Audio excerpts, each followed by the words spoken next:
One thing I hated to do in school that I haven't done since leaving school is diagramming a sentence. I can't think of a single use case where this was useful, except it's hard to put good sentences together if you don't understand every part of the sentence. And so while literally diagramming them is not something that makes sense for 99.99% of people on earth, knowing how to diagram them teaches us each part of the sentence. Creating automations is very much the same way. You need to understand the components of an automation so that you can properly put together good automations that work the way you expect them to. So, in today's video, I'm going to tell you the 4 components of automation, and then we'll look at an example of how they all come together. Let's get started. Okay, so you see this handy dandy graphic here. This is all 4 components of an automation. It starts with the trigger. The trigger is some event that needs to kick off the entire automation. This makes sense, and this could be anything from the time of day to somebody filling out your email opt-in to a file hitting a folder on Dropbox or Google Drive.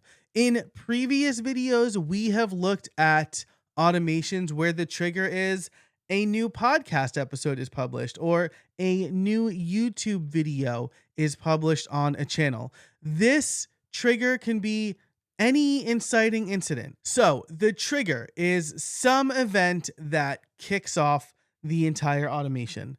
When a trigger is triggered, it's going to kick off some number of actions. That is number 2 in the components of an automation. Once an automation is triggered, one or more actions are performed. And again, this could be anything you want to happen after the trigger. So if it's time of day, it could be turn on our Christmas lights. If it's someone signs up for your email opt-in form, it could be send them the free PDF. If it's fill out your leads form, it could be send them to our CRM in Notion. So those are the actions. A trigger is something that kicks off the automation. The actions are what happens when the automation is triggered. So those 2 are really the requirements for building any automation. Every automation has to have a trigger and at least one action, but it could be more actions.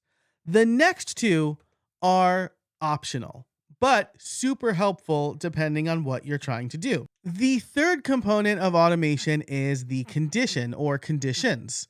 You can check for certain conditions to trigger actions as well. So maybe with our Christmas lights, we want to say when the time is 6 p.m., but the condition is only between, let's say, November 20th and January 10th. Then turn on our Christmas lights. If it's outside of those dates, don't turn on the Christmas lights. Or if it's someone signed up for your newsletter and they used the automation form or they used the free PDF form, tag them as free PDF. If they took the quiz, tag them as quiz, right? So you have these conditions in place to customize your automations a little bit more. And the last component of automation is timing.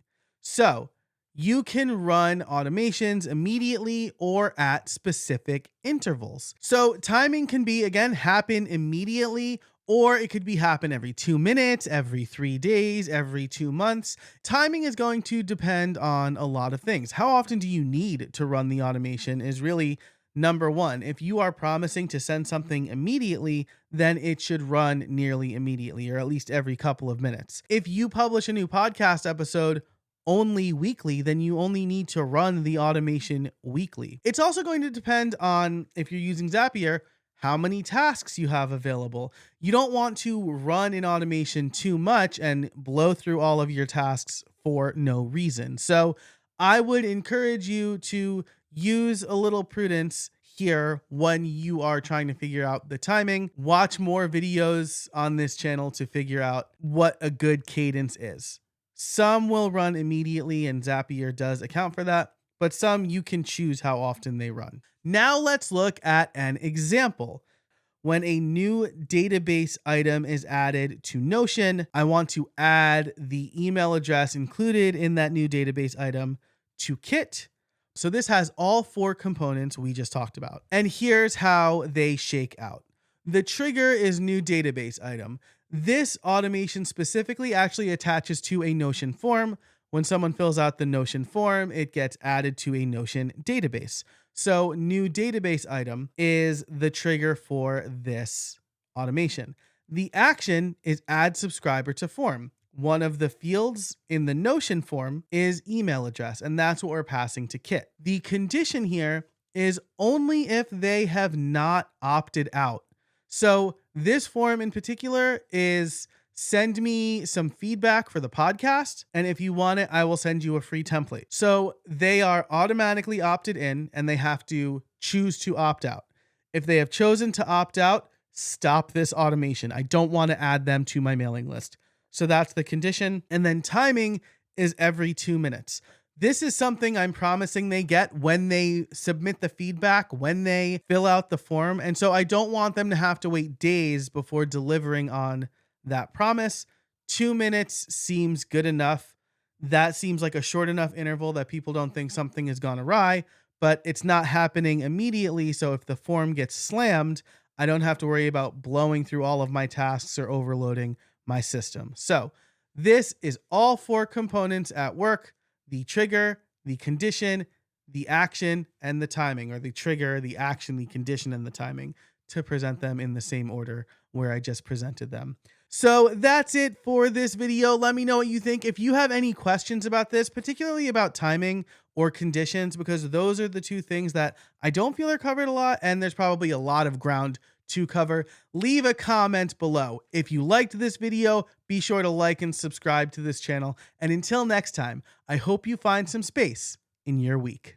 Hey, if you want to learn more about automation, I send a newsletter a couple of times a week where I am teaching automation, covering automations via my newsletter. You can sign up over at casabona.org/YouTube.